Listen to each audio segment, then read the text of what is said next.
This is Paul Burnett interviewing Richard Dick Teets for the mining series, the business series.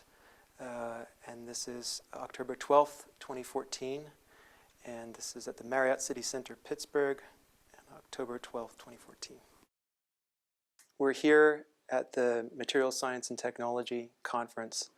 And I attended this exhibit on called Comictanium, which relates the innovations in comic books, the scientific marvels in the world of the imagination of the world of comics, to new innovations that are coming along in the world of materials science.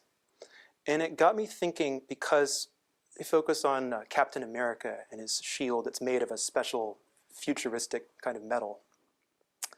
And Thor, he has a great big hammer made of a metal that gets repaired in Pittsburgh. He takes it to Pittsburgh to get it repaired.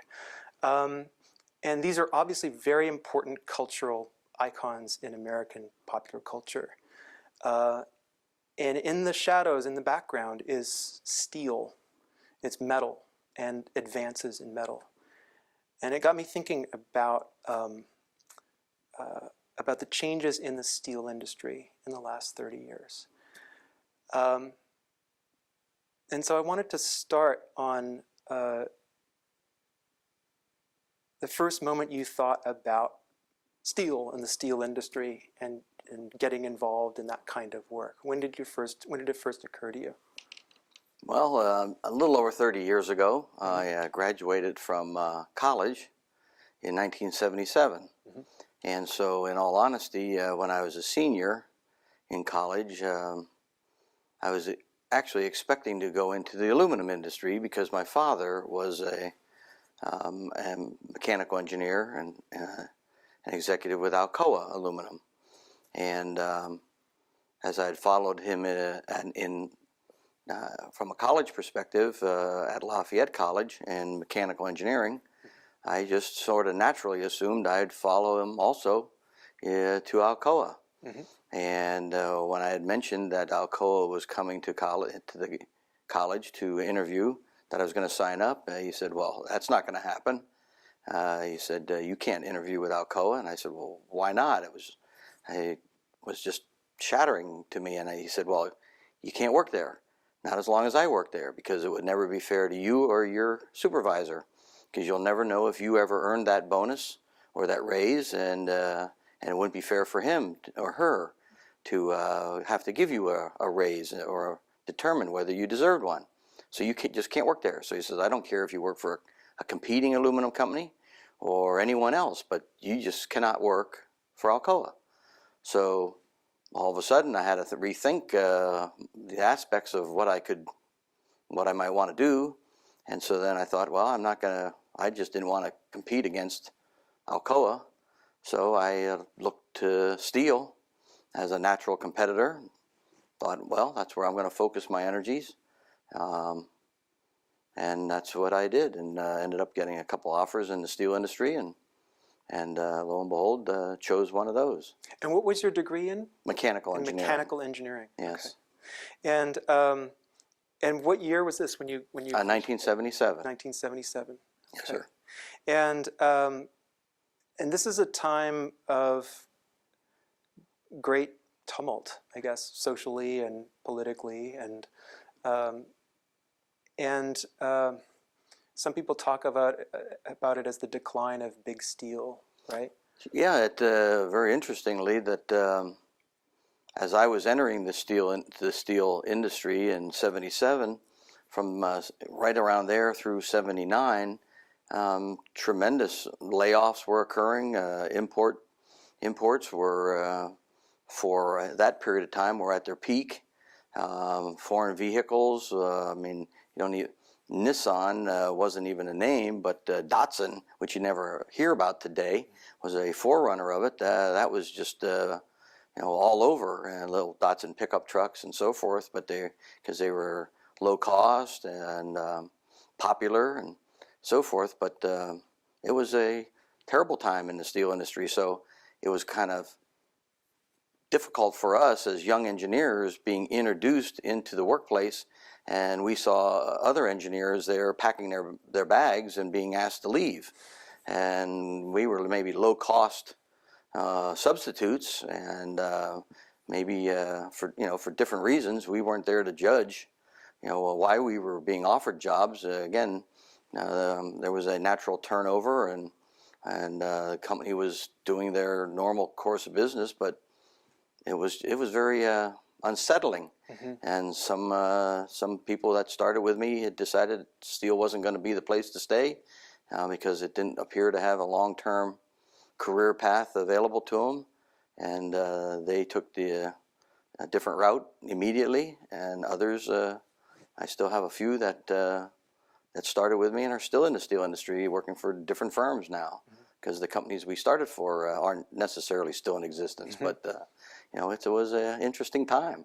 I bet. And so why did you and your colleagues stay if the writing was on the wall? Or was it on the wall? Was it a question? Well, it really wasn't on the wall. I mean, there was social turmoil and so forth. When I entered college, Vietnam the war had just ended. I mean, I actually had been appointed to the Coast Guard Academy because I had a very low draft number. And then my senior year in high school, the war ended. And so all of a sudden the Coast Guard said, hey, if you are coming here just to avoid the draft, don't come. Well, I got called out, and all of a sudden I said, well, yeah, I guess I really didn't look for a career in the Coast Guard. So all of a sudden I had to make a very quick choice, and that's why it was a quick fallback to the college that my dad was an alumni of. And so in my senior year I had to make a quick change of plans, and so forth. And just things were changing, and even in politics and so forth, there was a lot of strife. Even on college campuses and so forth, the things had changed in the late '60s, early '70s, and so '77 wasn't too far removed from that. And so here you had Big Steel and other big, companies coming under change and challenge, and so it was just an interesting time. And so for myself, I was I worked for J&L Steel, which again doesn't exist today, nor did it became LTV Steel, and it doesn't exist either. But it had to me a very exciting training program where we got to spend time in different potential careers within our first year of employment. One of my assignments was working underground in a coal mine for months, and I enjoyed it tremendously.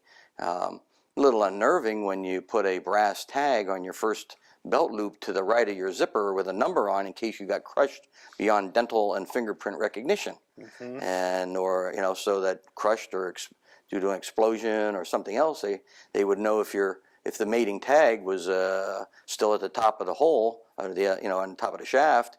If you didn't come up, you're still down there, and then they'd look for you, and so that was unnerving. But it was challenging. It was exciting to some of us, right? And then I also worked in research and development, and that was exciting because I was looking for new products and changing times. And so I worked out in the mills and in construction engineering and process engineering and maintenance, and just different things. So there was such a myriad of different career opportunities that were made available to be considered, and you were sort of also interviewing at the time. So as you were being presented to these different departments and divisions, they were looking at you as well as you looking at them, and then having some closure at the end of those assignments as to what you thought of them, and and I'm sure they were debating as to what they thought of you, and then at the different plants that you visited and worked at.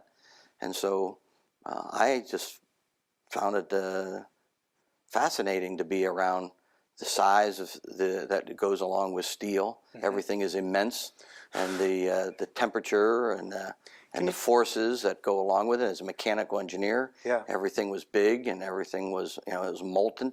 And can you talk a little bit about that? About, say, the first time you went inside a foundry and saw some of this stuff, and what kind of quantities are we talking about? What kind of temperatures? And again, from a molten steel standpoint, you're talking 3,000 degrees plus, and glowing orange or yellow, and these are things that you might have done in small cupolas in a laboratory on such a scale that is the size of a water glass, and here you're doing it in the size of I'm trying to think of something that the listener can imagine the size of a room.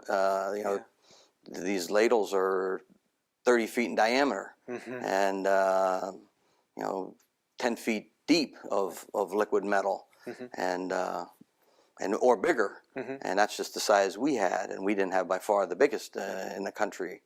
And so and blast furnaces that are 130 feet high and just constantly blowing hot air that's higher temperature than that, and our steel mill was 7 miles long, and they had to have a bus system that traversed employees to and from, because the employees were not allowed, most were not allowed to drive their vehicles inside the plant. So you had to have a transportation department that just moved men and materials, to and fro within the department, within the plant.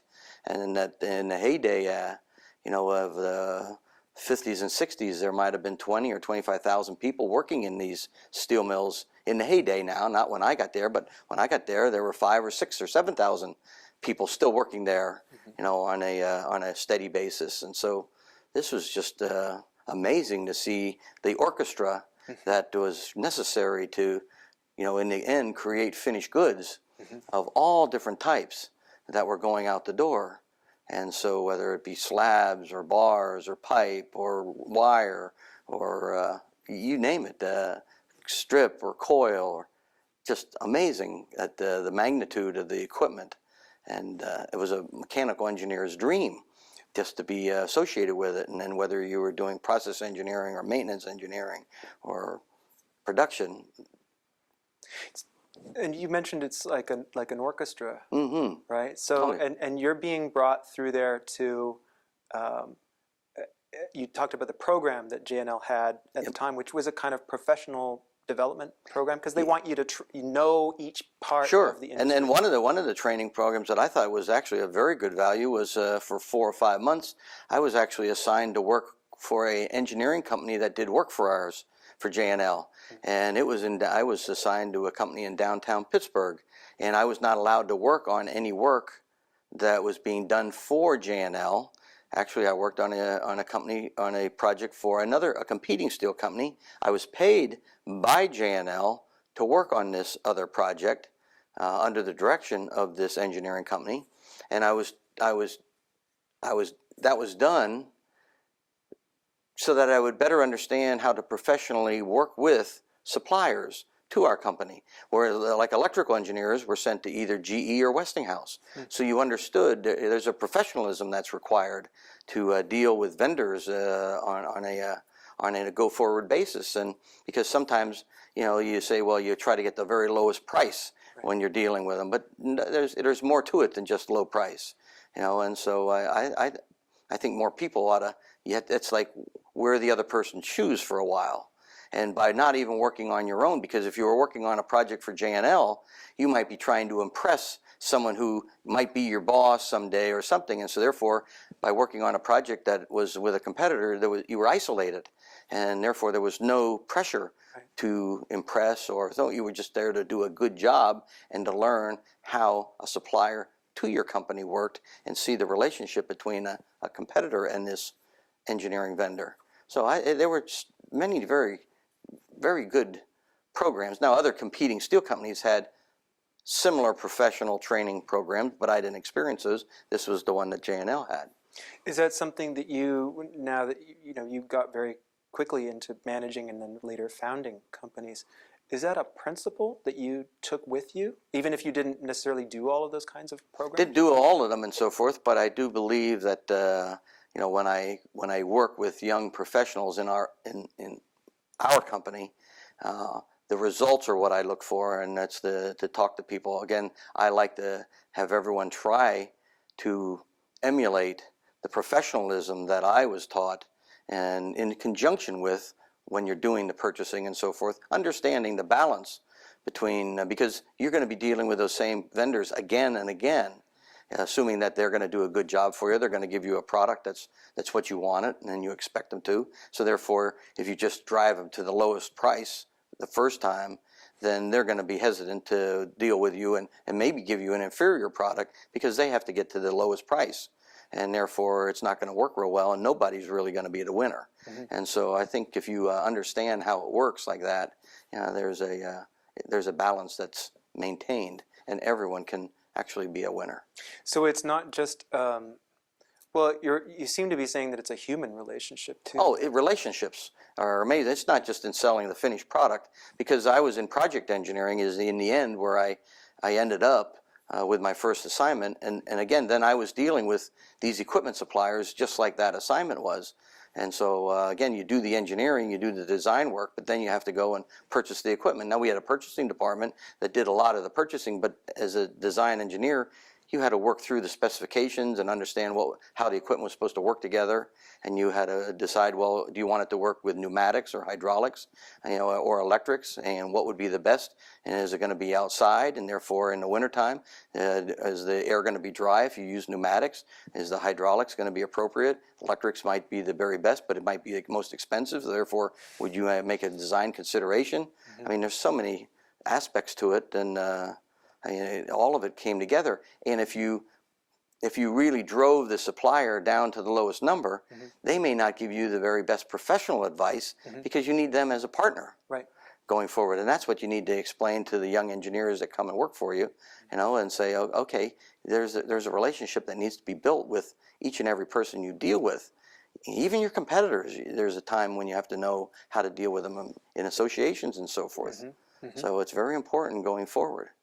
It seems like that it echoes when people talk about the history of business, that large concerns, large corporations, after a while, they were not just competing on price, right? They were also competing on other variables like different kinds of quality, different measures of quality. And as an engineer, you imagine you have to think about the nature of quality, right? It's just, it's not just one variable, it's many. I'll share this with you. It's that as a operator, running mills,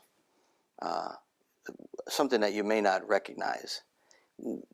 We compete every day with other steel companies, and we say lovingly we want to drive our competitors out of business every day. But I want to do it based on quality, on service, on price, but price determined, in a fair and efficient manner where we're making a profit and so forth. But many of our competitors, we share spare parts with them. If they break something and we have it, we'll give it to them, and with the understanding that if ours breaks, we get it back immediately. And if ours doesn't break, when they get their new one, we get the new one. They keep the one that they took from us. And like my father, who I already said worked in the aluminum industry, he could never fathom that. And I'm not saying I'd say I probably believe it's still that same way today in aluminum. But the steel industry is a fraternity in a different manner.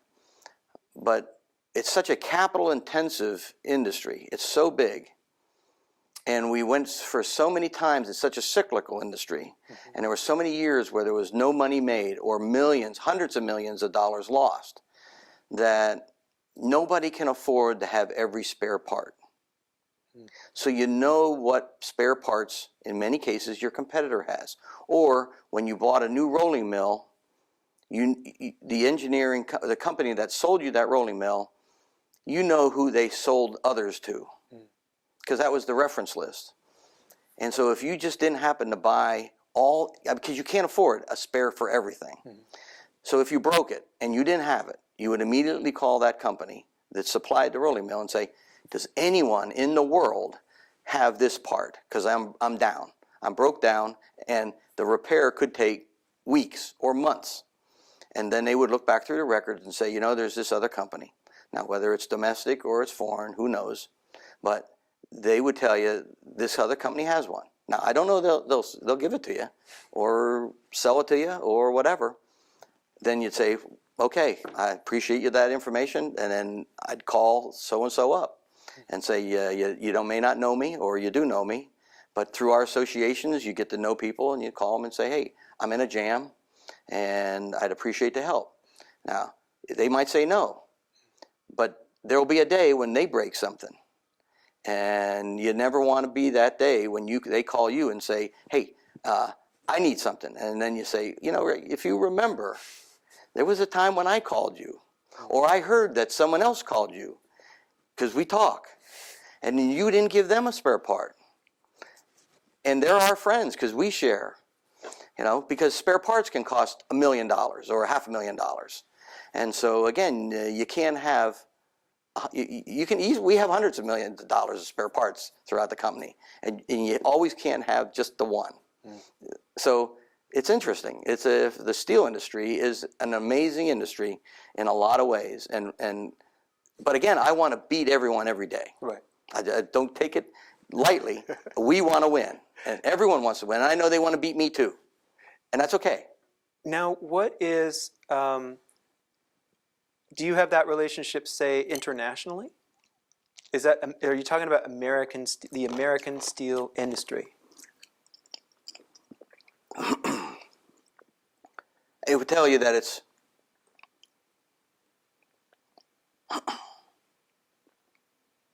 excuse me. Sure. It's very much American. Mm-hmm. It's not unknown. Mm-hmm. I swallowed an ice cube. Sorry. Oh, no. I was trying not to do it. It's all right. Do you need some time? Just a second. Sure.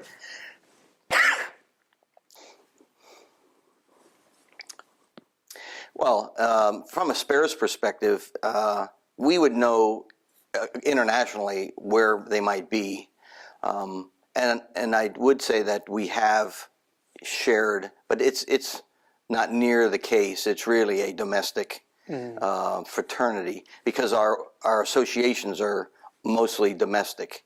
Like the Association of Iron and Steel Engineers, and now it's the Association for Iron and Steel Technology. They are expanding into a much more global organization, but we're not on first name bases with that many foreign companies, and because the suppliers, let's say in China, aren't necessarily usually the same suppliers, so the gearboxes are different, and the gear settings, the specifications under which they are manufactured are different. So therefore, finding the exact match, because many times they are so exact, where again, sometimes I've bought a rolling mill, a single stand temper mill, identical to what someone else bought, because it shortened my delivery time. And I knew exactly what I was buying, and I was satisfied with it, and I saved money because the engineering was done. So when they broke their drive shafts, they asked the equipment supplier, who else has one? And lo and behold, it was me. And it was like, and again, they're my direct competitor, but I said, hey, I got them. I don't need them right now. Sure, I'll share them with you. So it's an informal understanding. Yeah, because actually my boss couldn't understand me my boss couldn't understand us doing it, and he the first time he ever heard of it said, "Hey, we got him down. Let's keep him down." And I said, "Whoa, whoa, whoa, whoa, whoa! But he didn't come from the steel industry. He came from a different side. He got from a different sector." And I said, "That's not what we want to do, because there will be a time. Trust me, there will be sometime 2 a.m. when something breaks that we don't have, and we will be calling that company or another one and asking for help." Mm-hmm. And it happens. Mm-hmm. Trust me, it happens. And these are other steel companies, but they also might be like machine tool companies that make the rollers or things like that? These are other steel companies like us, okay, who have bought from the same company. Okay, I see. And we would know who has those parts in their warehouses. Right. Right. And again, we try to have as many as we can, but there's always that unique piece that you just may not have. Right. Or you broke one and now you don't, and then you break another one, and you say, who would have 2 spares? Well, not me. And you say, damn. So is this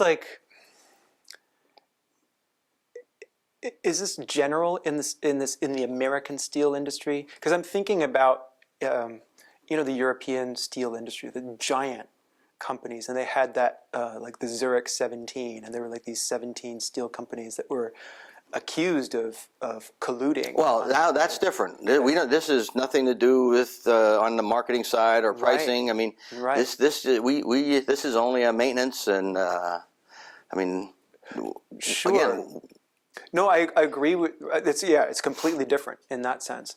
But I'm wondering if in the European case, or to take another case like Japan, for example, it has like the Ministry of Industrial Trade, and so they have these. In other words, they have these large kind of umbrella organizations that could be either the government or the private sector that can coordinate those things. But in the American case, you don't have that. Yeah, we don't have that. We do it through private organizations that we have that are technology driven, or in our case, technology, not lobbying organizations or government funded in any way, shape, or form. Right. And so these are kind So of I would think they could and maybe do, or should, but I can't answer that. I don't know. Right. So, but what is happening, in the late 70s,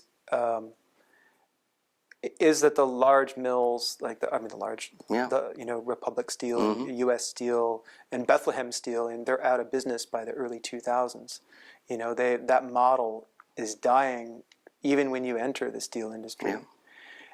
And what most people don't know is there's this whole other model of making steel. Can you talk about how companies such as J&L Steel and eventually Nucor, how they're different from the big ones? Well, yeah, it was kind of interesting. Well, J&L, when I joined it, I chose J&L over some larger steel company so that had offered me jobs coming out of college. Because in talking to my father, he said, and I agreed with him. He said, wouldn't you rather be a big fish in a small pond? So go to the smaller steel company, and if you're good, you might get noticed. Made sense. So go to J&L and worked there for a few years, and I moved around. But shortly, in 2 years or so, next thing you know, they end up buying Youngstown Sheet and Tube, and so then I moved to Youngstown and worked there, and therefore they went from J&L went from being number like 7th or 8th in size. They buy a bigger company that was having problems because we were, I think, a very well-run company and had good cash reserves and so forth. So we buy a bigger company. Now we become bigger. Okay. So my plan maybe was not necessarily working out, but that's okay. It was kind of exciting. But then like 2 years later, and I moved around from Pittsburgh to Aliquippa to Youngstown, and then next thing you know, the company decides they're going to merge with Republic Steel. And so then we're number 7 now, and we buy the 5th largest steel company, and boom, now we become the 5th largest or 4th largest steel company. Boom, so things are changing. And the funny thing is, every time we do it, we're trying to find these synergies, but we keep getting more of some of the things. We get more coal mines, we get more iron ore mines. Some of the things we're saying we don't need, and yet the last time when we merged with Republic, both of the companies were looking at putting in electrogalvanizing lines, which was the rage in Japan and so forth for automotive companies. And here in the United States, 1 or 2 of the automotive companies were hot on it, but it was a little bit not fully across the board and so forth.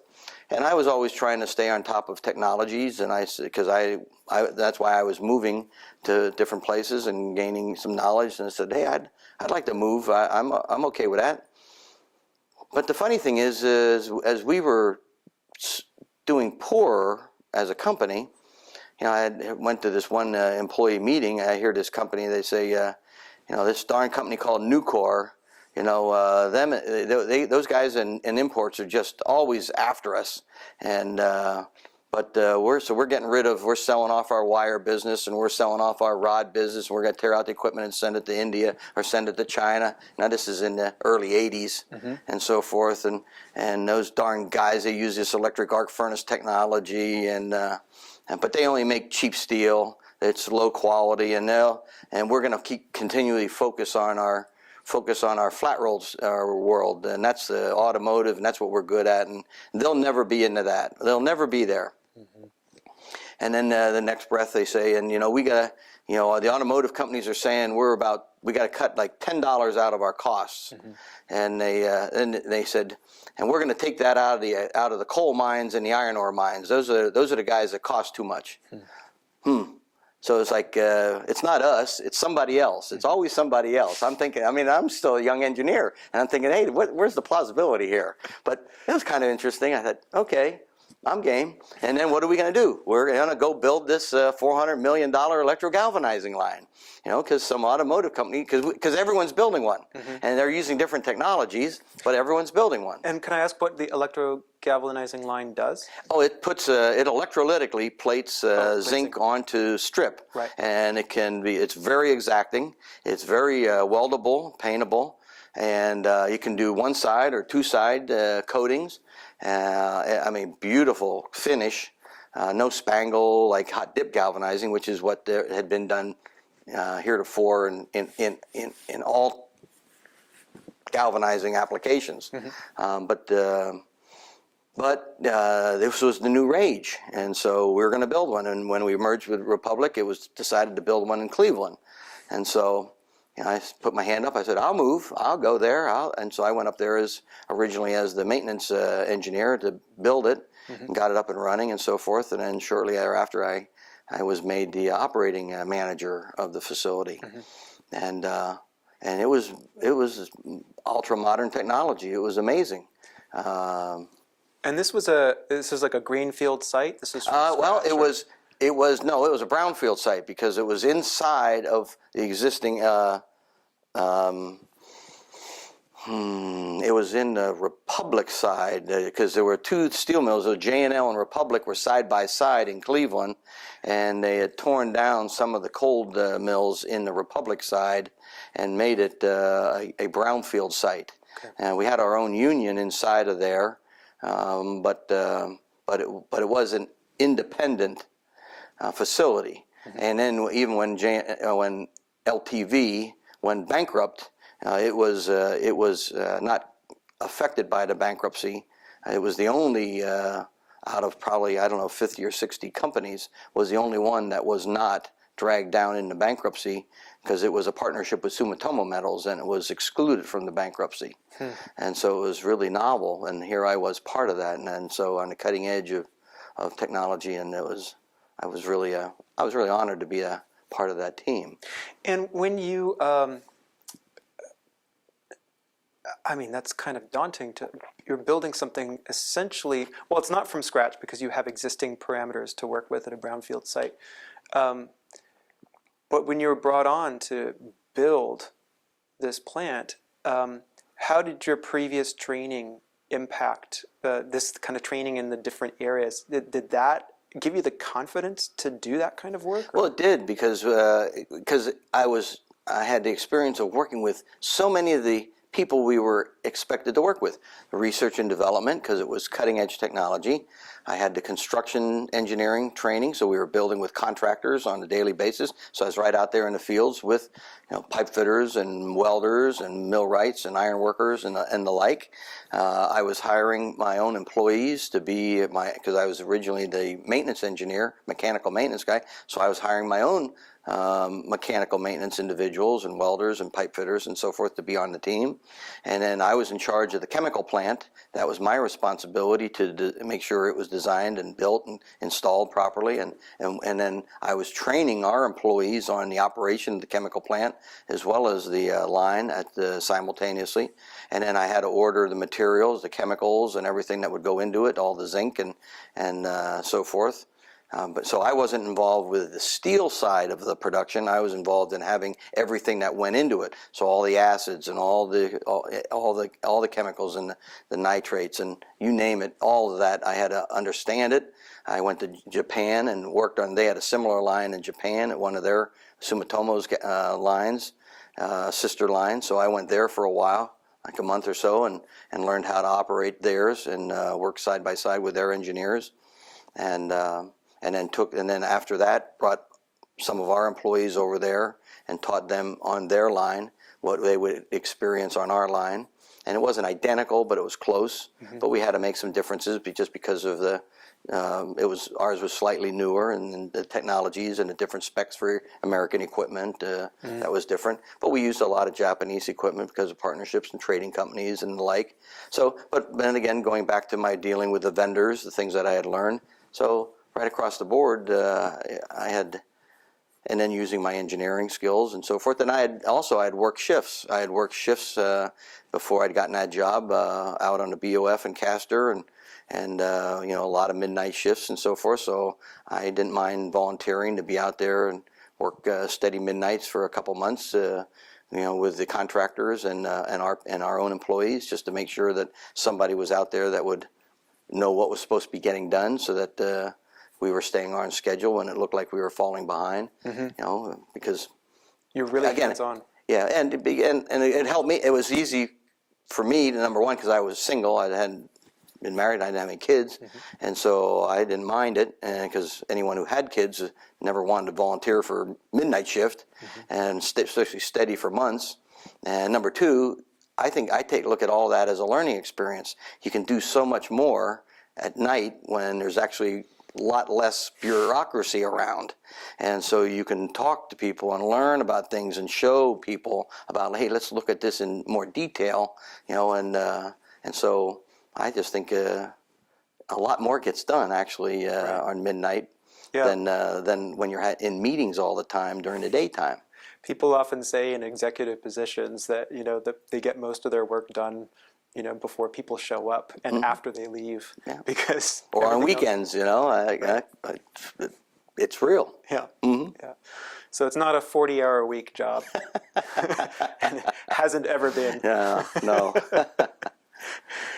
And so this was an effort of JNL to modernize, and they have some kind of partnership with Sumitomo. Yeah, now it was LTV by that time. Oh, LTV, right. It was LTV, and so it was LSE, L for LTV, S for Sumitomo, E for electrogalvanizing. Mm-hmm. So this was an attempt to stay on the cutting edge and to, again, they were in bankruptcy, but they were still trying to fight their way through it. Mm-hmm. But all the while, you had this company like Nucor was out there, and there were other mini mills that were still growing in their size and growing in their competency. Mm-hmm. But all the while, not in flat rolled, mm-hmm. but getting better and better in bar products and so forth, nipping at their heels in all of the, either in standard bar, carbon bar, merchant bars, or even in light special bar quality SBQs, and making it more and more difficult for the integrated guys to stay in any of that business. Mm-hmm. So it kept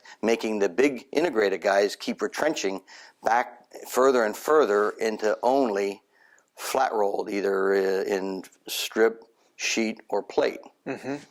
Mm-hmm. And part of this story, a huge part of this, is gradual shifts from old smelting and rolling technologies to new smelting and rolling technologies that are really, really efficient by comparison. Can you talk a little bit about the Sure, and even the integrated guys knew about it, because one of my first jobs at JNL in '77 was an attempt to shift into the electric arc furnace technologies.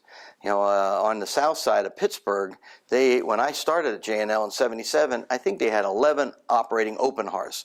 Now, open hearths were really dirty, pollution-wise and so forth, totally inefficient. 11 of them. And the plan was to install two, I want to say 350 320 or 350 ton electric arc furnaces, 2 of them, inside this operating open hearth shop on the south side, Carson Street. And so my very first job, during my training program, during this year cycle, one of the jobs I had was walking the steel work, checking all the bolt connections with a torque wrench. So I was up above the steel, on a beautiful day, or on rainy days, 100 and some feet up in the air. And in those days, we didn't even tie off. I mean, this is well before OSHA. I mean, maybe OSHA was in existence, but they didn't have law rules. So, there was days when I was scared stiff some days, and it was terrible. But walking around on these steel beams and with his 4-foot torque wrench, checking every bolt to make sure they were tightened sufficiently. And hoping there was no wind. Yeah, and one rainy day I slipped and my heart half fell, and that's a whole story I could tell you, that I couldn't move. I was just frozen. I was so scared I couldn't move. And a guy had to come and take the wrench from me and tell me to get down and sit down on the beam and shimmy down to the next joint and then get my senses. And it was pouring rain, and all these iron workers are running past me, yelling at me because I was blocking one of the routes to get out of the rain, and it was one of those things. And he finally says, okay, now just stand up and walk slowly to the next joint, and let's walk down to the ladder. And then we get down, and then it was just like, hey, you got to get your senses. And then finally it stopped raining, and he says, okay, now we got to go back up, because if you don't, you'll lose your nerve and you won't get up tomorrow. So we got to go back up and walk the steel again. And so it was one of those things. And those were the days. I had a guy who lived with me, and they built the Mellon Bank building here in Pittsburgh, and they lost an iron worker one day, and he fell to his death. And I said to him, that's tragic. And he says, yeah, but we put $1 million in every bid for every 40 floors, because we assume that $1 million will pay for all the legal fees and pay the widow and everything, and we assume it will lose one person every 40 floors, and that was just the way it was in the early 80s. Mm-hmm. I mean, again, tragic, and so, and I know the beam I was walking was probably 10 inches wide, but at that moment it felt like a 4-inch balance beam, like from the Olympics for, it was just, but I'm sure it was 10 inches wide or so, but yikes. Yeah. But anyhow, I know it's not, but just things. Those are just experiences. Right. But anyway, so we were putting in these 2 electric arc furnaces because the company knew we had to advance, because others were. And this was, I don't know how many hundreds of millions of dollars this project was. They ran huge cables up in the river from the nuclear power plant all the way out of the border of Ohio, in the river to keep them cool. Right. Because they would have taken bigger cables if they would have been above ground. So in the river, though, it was in the river up here to the south side to the transformer station. And I can remember when we'd fire them up, testing them, and we'd break the windows in the houses and stuff on the south side, and the train station over at you're not from here. No. Oh, the big fancy restaurants over here at the Station Square, all the lights would go dim at 11 o'clock because we'd fire them up at 11 p.m. Right. And all the bars and the hotels and everything, the lights would all go down because we'd suck all the power down on the south side of Pittsburgh. And we did that for months. And but that project, I hate to say it, the project never came to fruition. We never finished it.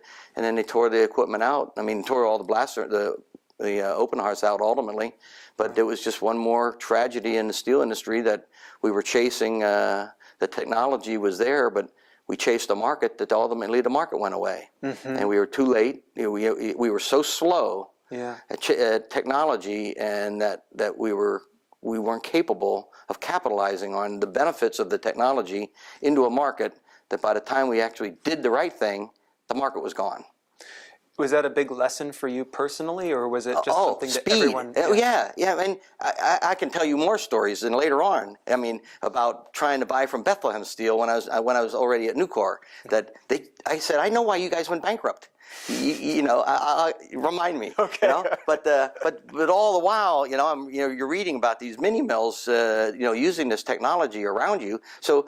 But people knew it, and even J&L had one electric arc furnace in Cleveland, so they knew the technology and used it, but they weren't driving towards it because they had so much money invested in iron ore mines and people and the unions. And I've always said, just for the record, I'm not anti-union, I'm non-union.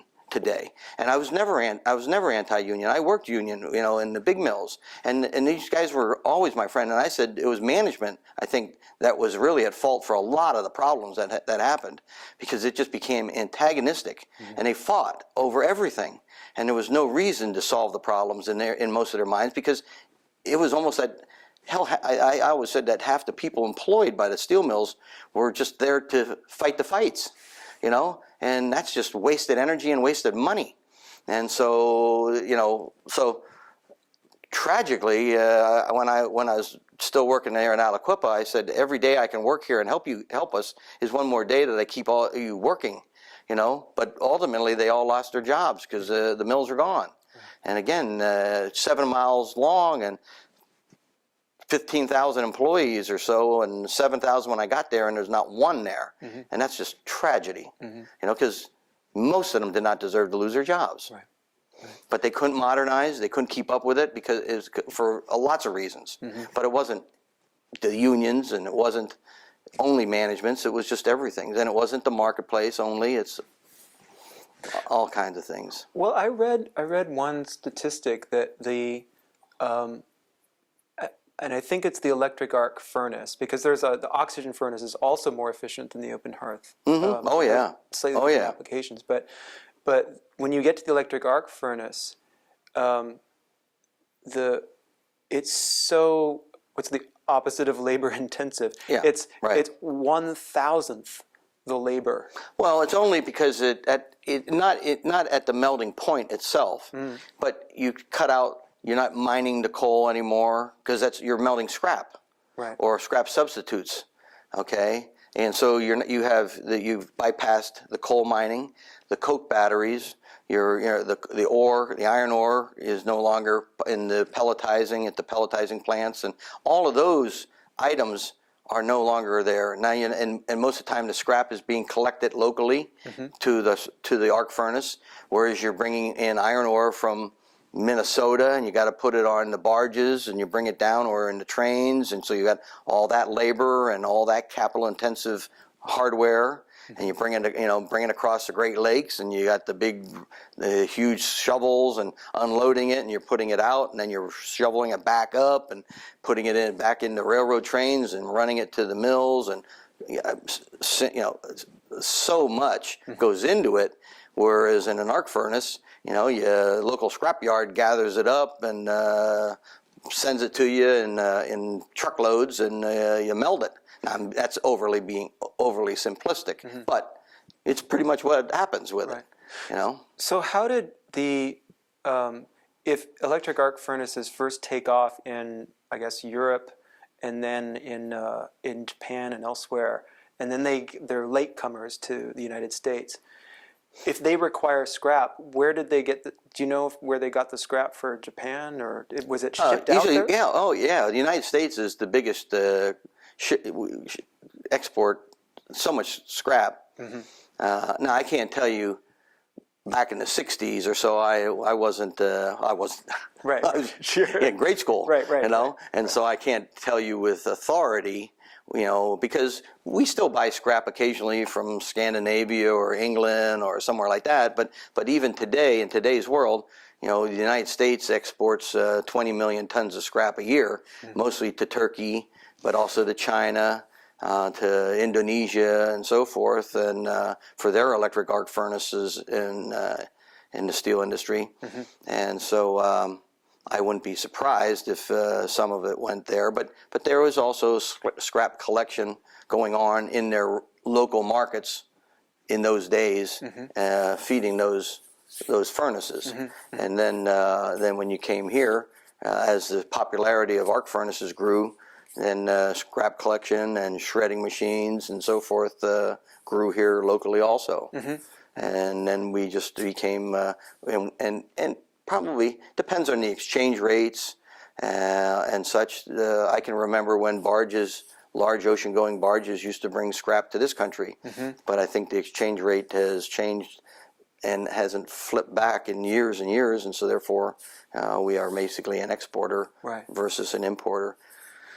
So the ingredients that you need for the rise of the mini mill and the rise of the electric arc furnace, you need massive circulating supply of existing steel and existing iron scrap that can be melted down using that technique. It's almost it is part of a kind of global recycling operation, right? Yeah, and most arc furnaces that make long products, let's say beams, bars, merchant shapes and so forth, meaning angle irons and the like, they run predominantly on scrap metal. Now, the rise of the flat-rolled mini mills that are making higher quality products that go into unexposed automotive, that go into pipe and tubular products and the like, they require a better scrap blend, and they are all using, in addition to scrap substitutes, which are hot briquetted iron, HBI, or DRI, direct reduced iron, pig iron, and the like. And so those products, some come from domestic producers. We produce our own pig iron. Nucor has a big DRI facility they've built in Louisiana. We built up on the Mesabi Iron Range, $450 million facility for making our own DRI or HBI up there. But you also buy pig iron from Brazil, from South Africa, from the Ukraine and Russia. And so it's an international supply network, supply chain. Right. So it takes off initially because of its incredible labor efficiency, and it's feeding off of this extra scrap that's part of the industrial world that we live in.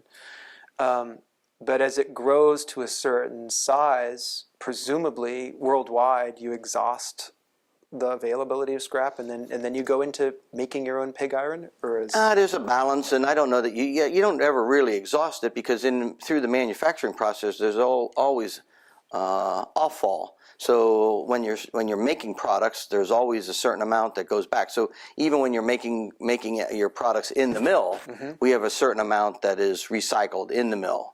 So if 5% or 8% inside the mill is waste, then that's feedstock.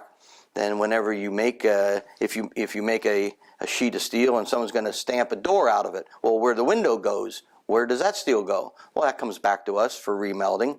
And so, and a door isn't a perfect square, so all your tapers, there's those tapers. Now they try to nest things as best they can, but they don't go fanatical. You say, well, if someone was really trying to be good, that little taper, or let's just have fun and say where they stamped the window out, they maybe could make a toaster out of that. Well, it's not the same grade, it's not the same, and they don't make money on trying to be so efficient. They want to make 1 million doors as quickly as they can. So it's stamp, stamp, stamp, down the assembly line, and they don't want to screw around with that little piece of steel. Right. They want to get it out of the way. So all those window stampings and all the little punchings for where the door handles go in. I mean, think about how many times those little slugs get punched out. That all comes back to the steel industry. And so when everything gets made out of steel, there's always a certain amount of scrap that gets sent back to us, and that's called prompt industrial scrap. That's a whole industry. And then every time a bridge gets torn down, or every time a building gets torn down, highways get remodeled, or I hate to say it, an accident occurs and a car gets dented. So that fender or the whole car ends up getting demolished. We get those guardrails and so forth. All of that comes back into the system. Or someone throws out a small child's push buggy or something. Right. All of that has steel in. Right. A washing machine, an old refrigerator. All of that gets recycled. And but say by the year 2000, they've mostly turned over from even from the basic oxygen steel making. They've turned over mostly to the electric arc furnace. Is that when you say they? Who? Meaning steel makers have. Oh well, no. I mean, there's a whole group of mini mills. I joined Nucor. I was in Cleveland, as I was saying, with the electrogalvanizing industry, with LSE, until '97, towards the end of '97, and then I got recruited to Nucor to go and be the engineering manager on the first in the world thin slab casting machine for flat rolled, and just a year earlier, Nucor was basically building and starting to start up really the first real mini mill, big structural mill. And that was a joint venture with a Japanese company called Yamato Kojo. So they built Nucor Yamato down in Blytheville, Arkansas. And so that was a tremendous advent of electric arc furnace technology involved with beam blank casting, near net shape casting, which makes it, we lovingly call them dog bones because it looks like a biscuit. So it's really close to the shape of a beam, but it takes, when the big steel guys would make a wide flange beam, they'd start with a slab or a big bloom and just roll it, and it might take 40 times running it back and forth through a rolling mill process. Whereas if you start with something that looks like a dog bone, it might take 10 or 12 times. That's efficiency. Right. That's energy. That's labor. Right. That's capital goods. That's so much, such a reduction in all of those that therefore the end sales price, and if you're making it out of scrap, recycled scrap, rather than iron ore and coal and coke and all that highly labor intensive, capital intensive, energy intensive goods and services, they blew all those guys out of the water. They basically, Nucor Yamato just destroyed the U.S. Steel, the Bethlehem Steels, I mean the icons of the steel industry in beams, destroyed them on a cost basis. That was tragic from the number of people that got wiped out in the American steel industry in the beam business. How much cheaper was it? Oh, I'm gonna make this up, but I'm close because I wasn't in. I didn't have anything to do with beams. Okay. But I would tell you that if U.S. Steel and Bethlehem were selling beams for $800 a ton, Nucor could sell them for $500 a ton and still make good money. Good money. Right. And it was like, bam. And $800 a ton for the big ones, they're not making money, or they're barely. Yeah, barely making money. Right. Yeah. Right. Yeah. It was just. Then they started just. I mean, and it didn't take a year to have these guys start folding.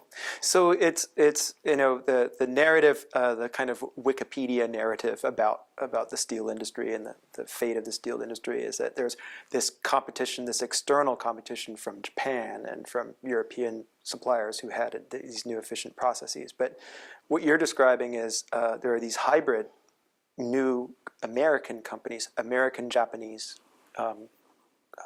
collaborations that produce domestic competition. Right, and this was the first one because this was Nucor Yamato.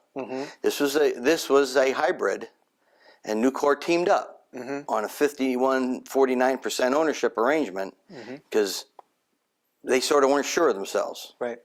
They were good at bar mills by themselves. They had quite a few of those. And there were other, I mean, Nucor wasn't the only one out there. Roanoke Electric was out there. Birmingham Steel was out there. There were others, Marion Steel, and others were out there. But they were all in bars, small bars, 3 inches and down normally, 4 inches and down. But this was going up to 36-inch I-beams. Right. But starting with a big dog bone. Right. Okay, so traditional domain. Of this was big steel, companies. Starting with a big slab and just rolling it out and having going back to the 7 Mile steel mill mentality and the 10,000 workers, whereas Yamato did it with 600 workers. Yeah. Okay. Right. This is big time. That's your real game changing. Right. That's a real cost savings. Oh, as they describe. And yeah. Yeah, and there weren't iron ore mines remote that supported it. There weren't coal mines remote that supported it. There weren't barge systems remote that supported it. It was those 600 workers, all at Blytheville. Right, right. Yeah. And I don't want to get out of your domain of expertise, but just out of curiosity, the companies that make the pig iron that you would purchase that later as your process gets more, as it gets bigger. They presumably had the cost problems because to make pig iron you need coal. You can't get away from the original source. They're not making pig iron from scrap, are they? Well, some of the times, some of the pig iron that people buy, that we would even buy, actually would come from our domestic competitors, the big steel guys, from their blast furnaces, because they would have excess pig iron. And so if they needed cash, they'd sell to us. Right. Now that's a catch. That's one of those interesting scenarios where you know who your competition is, but which is the greater evil. Right. If Okay. you need your cash flow right now. Exactly. Right. So therefore, we'd be a ready buyer because it was cheaper for us to buy from them. If they needed the cash, we were available. Okay. Now, if you were buying pig iron from Brazil, they didn't use coal. Again, this is one of these love-hate ones where they would be cutting down the rainforests, making charcoal. Right. They would use a different system. Yeah. Okay, and you had to worry about their labor. Okay, and again, now we really, I don't know that we bought from Brazil. We bought mostly from the Ukraine. Okay, now they use coal and so forth, but the exchange rates and whether they got their gas for free from Russia, which now is Right.